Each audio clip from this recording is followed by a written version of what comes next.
할렐루야. 할렐루야. 예수님께서 죽음을 깨뜨리고 다시 살아나신 날 부활주일 우리가 지키고 있습니다. 부활의 이 기쁨이 여러분의 또 가정과 삶 깊숙이 스며들어서 우리들이 더 생동감 있고 능력 있는 삶을 살아가는 여러분들 될 수 있기를 간절히 소망하겠습니다. 소망하겠습니다. 우리 옆 사람들 한번 인사하겠습니다. 예수님이 부활하셨습니다. 예수님께서 부활하셨습니다. 나에게 큰 힘이 됩니다. 할렐루야. 완연한 이 봄 기운이 느껴지는 계절입니다. 봄이 오면은 우리가 많은 것을 느끼죠.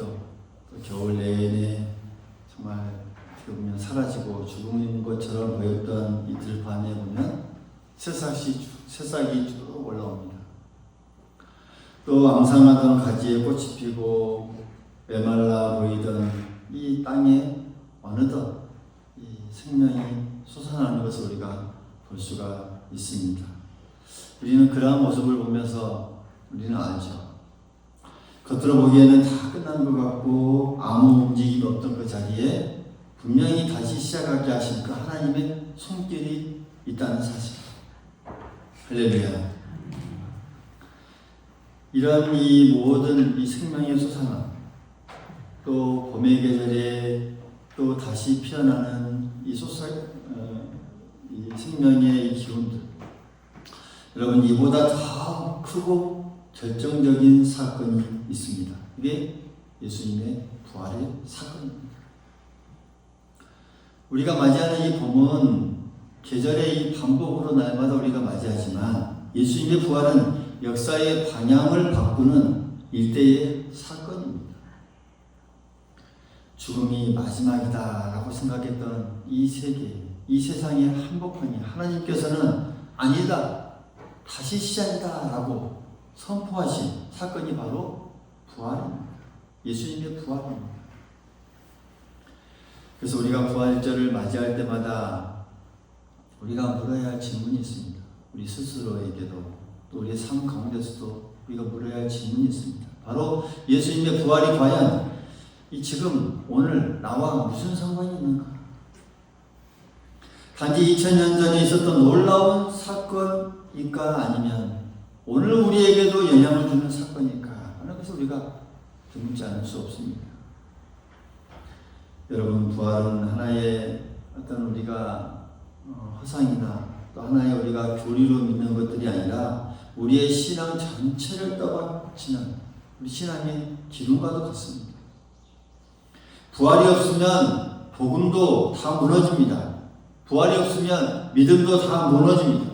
부활이 없으면 우리의 소망도 다 무너집니다. 오늘 부활이 우리에게 주는 이 힘과 이 능력이라고 하는 것 정말 놀랍고 크다는 사실. 그래서 오늘 우리가 그것을 붙잡을 수 있기를 간절히 소망하겠습니다. 부활의 힘을 붙잡을 수 있기를 바라겠습니다. 그 부활이 오늘 우리의 삶에 다시 한번 생동감을 주어지는 그 능력과 힘이 될 수 있기를 간절히 소망하겠습니다. 오늘 부활이 오늘 우리에게 주는 어떤 삶과 어떤 영광이 있는가? 우리가 그것을 한번 살펴볼 수 있다는 것이죠. 먼저 우리가 이 부활이 없으면 여러분 우리의 믿음이 다 무너집니다. 우리의 믿음, 우리가 알고 있는 이 믿음, 이게 무너집니다. 오늘 14절에 말씀하죠. 같이 한번 읽어보겠습니다. 시작. 그리스도께서 다시 살아나지 못하셨으면 우리가 전파하는 것도 헛것이요 너희 믿음도 헛것이다. 다 헛것이다.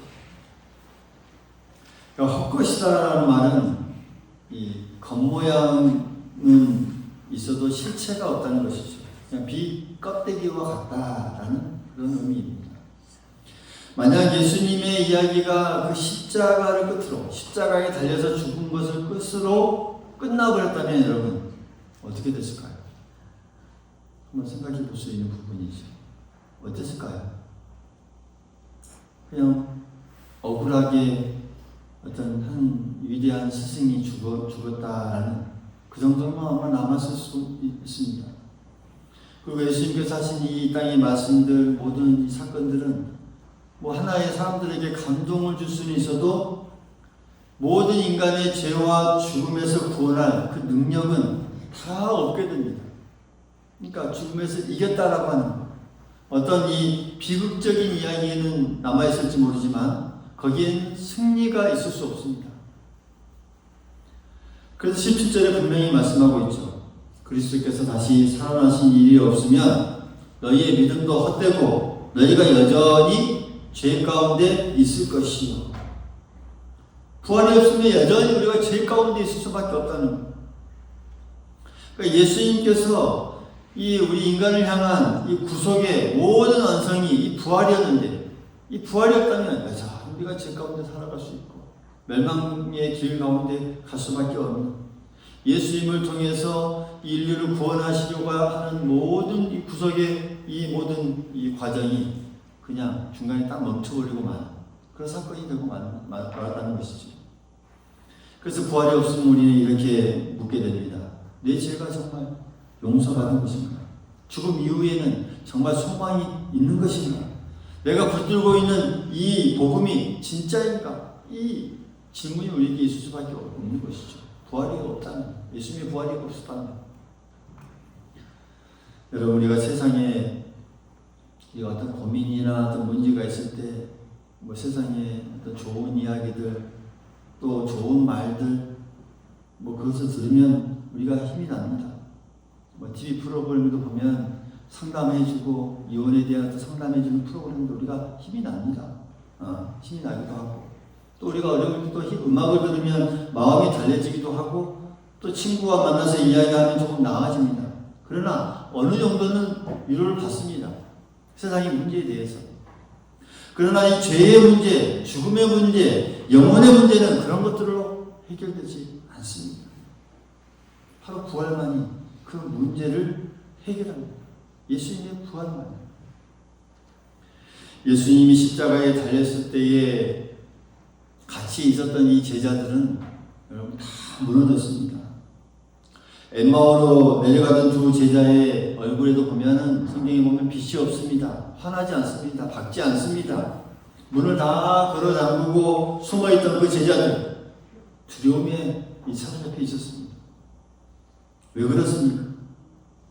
그들이 왜 두려워하고 예수님의 십자가에 못 박혔을 때 많은 사람들이 왜 멀리하고 다 떠나가고 왜 두려워하고 다 숨었을까요? 그들의 눈에는 이 죽음이 마지막처럼 보였기 때문입니다. 그런데 부활하신 주님을 만나자 그들이 어떻게 됩니까? 숨어있던 사람들이 이제는 증인이 됩니다.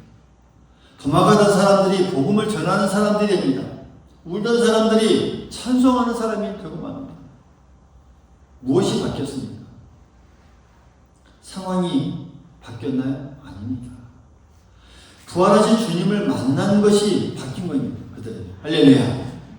부활하신 주님을 만났다라고 하는 것, 그것이 그들에게서 바뀐 내용입니다.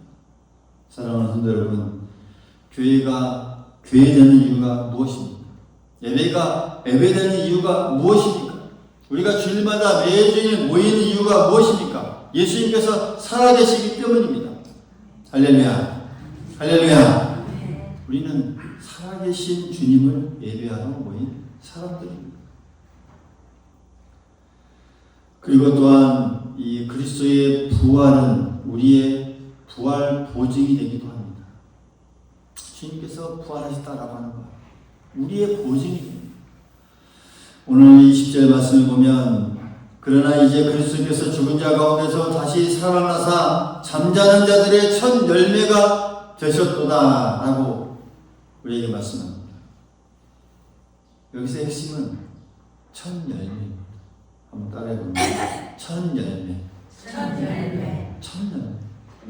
처음 열매.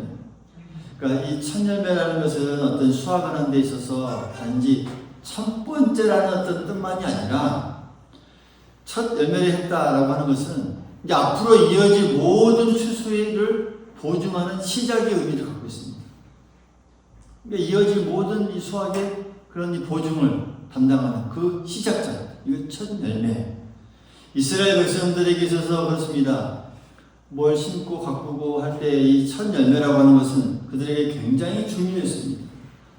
첫 열매를 보면 뭘 알 수 있어요? 나머지 수확을 알 수 있어요. 우리가 곡식을 가꾸거나 또 열매를 바라볼 때도 첫 열매를 보면 이번에는 잘 됐구나. 이번에는 열매가 좋구나. 곡식이 다 잘 안 오르구나. 고추를 따도 그렇죠. 다 별을 추수를 해도 그렇습니다. 이 첫 열매를 보면 나머지 수확을 다 알 수 있습니다. 이제 첫 열매가 나오면 이제 수확이 시작되었다는 의미입니다. 예수님의 부활이 바로 그렇다라고 하는 것입니다. 예수님 혼자만 어떤 살아나신 특별한 사건이 아니라 이제 점차 예수님께 속한 자들이 어떻게 될 것인가 라는 것을 보여주는 그 시작, 그것이 바로 예수님의 이 부활을 준 의미입니다. 이 점에서 예수님의 부활은 여러 다른 성경에 보면 다시 살아나는 그런 사건들이 종종 나오는데 그런 것과는 전혀 다릅니다. 예수님의 부활. 그냥 사람들이 다시 살아나는 것과 더 다릅니다. 그러니까 엘리야가 이 과부의 아들을 살렸고 예수님도 이 나사로를 살렸고 또 베드로도 다비다라는 여인을 살렸죠. 근데 그들은 어떻습니까? 다시 다 죽습니다. 다시 살아난 사건이지만 영원한 생명으로 들어간 완전한 부활은 아니었습니다. 그러나 예수님의 부활은 다르다라고 하는 것. 다시 죽으실 몸으로 살아난 것이 아니라 영원히 이기신 몸으로 살아나셨다라는 점에서 다릅니다. 그러므로 예수님의 부활은 단지 예수님 혼자만의 승리가 아니라 그분 안에 있는 우리 모두의 미래를 여는 그런 승리다라고 하는 것. 우리가 믿을 수 있기를 간절히 소망하겠습니다. 우리 믿는 자들을 함께 살리시는 완전하고 능력 있는 부활이라고 하는 사실 우리가 꼭 받아들일 수 있기를 간절히 소망하겠습니다. 그래서 주님을 믿는 자들에게 있어서 이 죽음이라고 하는 것은 그 시각이 다릅니다. 바라보는 관점이 다릅니다. 우리 믿는 자들에게 있어서 죽음은 바라보는 방식이 다릅니다. 세상 사람들은 이 죽음이 끝이라고 말하지만 성도는 어떻습니까? 마지막입니까? 마지막이라고 하지 않습니다. 물론 같이 살아가던 사람들, 사랑하는 사람들과의 어떤 이별은 슬프고 또 눈물 나는 일이고 마음이 무너지는 일이지만 또 그래서 우리가 그 슬픔이 가볍다는 말은 아닙니다. 하지만 이 성도들의 믿는 자들에게 있어서 이 슬픔은 그저 절망의 슬픔이 아닙니다. 절망스러운 슬픔이 아니라는 사실입니다. 왜냐하면 우리는 그 무덤을 끝으로 보지 않고 주 안에서 죽는 것은 부활의 영광으로 돌아가는 그 눈으로 보기 때문입니다. 할렐루야. 믿습니까? 그래서 우리의 이 끝이 죽음이 아니라는 것을 믿는 자들이 바로 오늘 여기 모인 우리들의 이 바라보는 이 소망스러운 모습입니다. 여러분, 끝이 어딜까요? 여러분, 끝이 최종적인 목적지가 병원일까요? 장례식장일까요? 무덤이 아닙니다. 우리의 최종 목적지는 어디입니까? 따라해 봅니다. 부활의 영광. 부활의 영광. 부활의 영광. 우리의 마지막 최종 목적지가 부활의 영광. 함께 믿는 자들이 함께 모여서 함께 얼굴을 맞대는 부활스러운 영광의 모습들 우리가 그걸 바라보고 나가야 한다라고 하는 사실이죠. 그러니 지금 우리가 때로는 연약하고 또 몸이 약해지고 그런다 할지라도 낙심하지 마십시오. 세월이 흘러 우리의 이 모든 육신이 연약해져도 두려워하지 마십시오. 이 땅의 장막이 약해질수록 하나님 우리에게 더 확실한 집을 준비하고 계십니다. 첫 열매 되신 이 주님이 계시기에 우리도 반드시 주님처럼 그렇게 될 것이다. 살아나게 될 것이다. 부활의 영광을 맛보게 될 것이다. 라는 것을 믿기 때문입니다. 그리고 부활의 이 능력은 오늘 우리의 이 절망을 이기게 합니다. 한번 따라해 봅니다. 부활의 능력은 오늘 우리의 절망을 이기게 합니다. 이 부활이 우리의 장차 우리에게 미래에만 주어질 것으로 그냥 하나의 미래의 것으로만 우리가 생각하기 쉽습니다.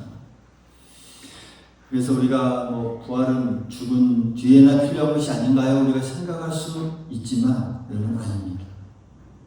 이 부활의 힘이라고 하는 것, 능력이라고 하는 것은 우리가 살아가는 이 매일매일 삶 속에서 우리 삶 속에서 필요한 부분입니다. 매일매일 하루를 어떻게 보면 견디게 하는 능력이 되기도 합니다. 우리를 어떻게 보면 우리의 삶을 생각해 보면 어쩌면 우리가 이 매일매일 작은 죽음을 경험하고 살아가고 있다라고 말해도 과언이 아닌 우리의 모습일지도 모릅니다. 어떤 우리의 이 절망이 느껴질 때, 힘듦이 느껴질 때, 우리는 어떻게 보면 이 작은 죽음을 느끼면서 살아갑니다. 끝날 것 같아요. 또 사람들과의 어떤 관계가 무너질 때 우리의 마음이 확 꺾이기도 하고, 또 우리 몸이 또 확 아팠을 때에, 약해질 때에 우리 자신감이 또 다 무너지기도 하고, 또 어떤 어려움 살아가다가 어떤 경제적인 어려움도 우리가 당할 때도 보면 우리가 마음이 확 메말라서 정말 죽을 것 같이 느껴지기도 하고, 기도에도 금방 응답이 또 우리에게 되지 않을 때는 우리의 신앙이 흔들리기도 하고 낙심이 찾아옵니다. 바로 부활의 능력, 부활의 힘은 바로 그런 자리에서 필요합니다. 할렐루야. 그럴 때 필요합니다. 절망의 자리, 우리가 무너지는 자리에 바로 이 부활의 힘, 능력이 우리를 다시 한번 힘있게 하고 또 새롭게 한다라고 하는 사실. 성경에 우리가 사도 바울을 보십시오, 여러분. 다메섹으로 가던 길에서 이 사도 바울은 부활하신 주님을 만납니다. 그 만남 이후에 바울의 인생이라고 하는 것, 우리가 아시다시피 다 완전히 바뀝니다. 새롭게 바뀝니다. 그러니까 전에는 자기 확신으로 가득 차 있었는데 이제는 예수 그리스도의 은혜로 사는 사람으로 바뀌게 됩니다. 전에는 사람을 정죄했습니다. 예수 믿는 사람들을 정죄했습니다. 율법에 맞지 않는 사람들을 다 정죄했습니다. 그런데 지금은 복음을 전하는 사람이 됩니다. 전에는 자기의 의로 살았는데 이제는 부활하신 주님을 위한 사람이 됩니다. 여러분, 이게 사도 바울에게서 무엇이 바뀌었을까요? 그가 직업이 바뀌었습니까? 아닙니다. 환경이 바뀐 거? 아닙니다. 뭐가 바뀌었어요? 중심이 바뀌었습니다. 할렐루야. 그 마음의 중심이 바뀝니다. 부활하신 예수님의 그 중심에 들어오시자 그의 삶 전체가 이제 새 방향을 갖게 되고 완전히 바뀌게 된 것이라고 하는 사실. 이 바로 부활의 힘이고 부활의 능력입니다. 오늘 우리에게도 마찬가지입니다. 부활하신 주님이 우리에게 들어올 때 우리의 삶이 그렇게 힘이 되고 능력의 삶으로 바뀌게 된다라고 하는 사실. 여러분, 그래서 이 부활의 능력은 단지 죽은 몸이 다시 사는 능력만이 아닙니다. 오늘 죽어가는 우리의 마음을 다시 일으키는 능력이 됩니다. 닫힌 우리의 생각을 여는 능력이 되고요. 굳어버린 우리의 영혼을 다시 부드럽게 하는 능력이 됩니다. 포기하고 싶은 사람 안에 다시 소망을 심어주는 능력이 되기도 합니다. 그래서 우리가 여러 가지 우리 땅에 살아가면서 지쳐있을 때, 또 어떤 사람들은 가정 때문에, 또 자녀 때문에 눈물을 흘리고 지쳐있기도 하고, 또 건강 때문에 마음이 무너지기도 하고, 또 오래된 상처 때문에 마음이 또 굳어져 있기도 합니다. 그런데 오늘 주님께서 그런 자들에게 말씀하신다는 것이죠. 뭐라고 말씀하십니까? 내가 끝났다고 생각하는 그 자리에 내 능력은 아직 끝나지 않았다. 계속 이어지고 있다. 내가 포기하고 싶은 그 자리에 나는 아직도 일하고 있다. 라고 말하는 게 오늘 부활의 힘이고 능력입니다. 우리가 닫아버린 그 마음문 앞에서도 다시 한번 생명의 길을 열어주는 것. 이게 부활의 힘이고 능력이다라고 하는 것. 오늘 우리가 그 주님을 믿기에 다시 일어설 수 있습니다. 할렐루야.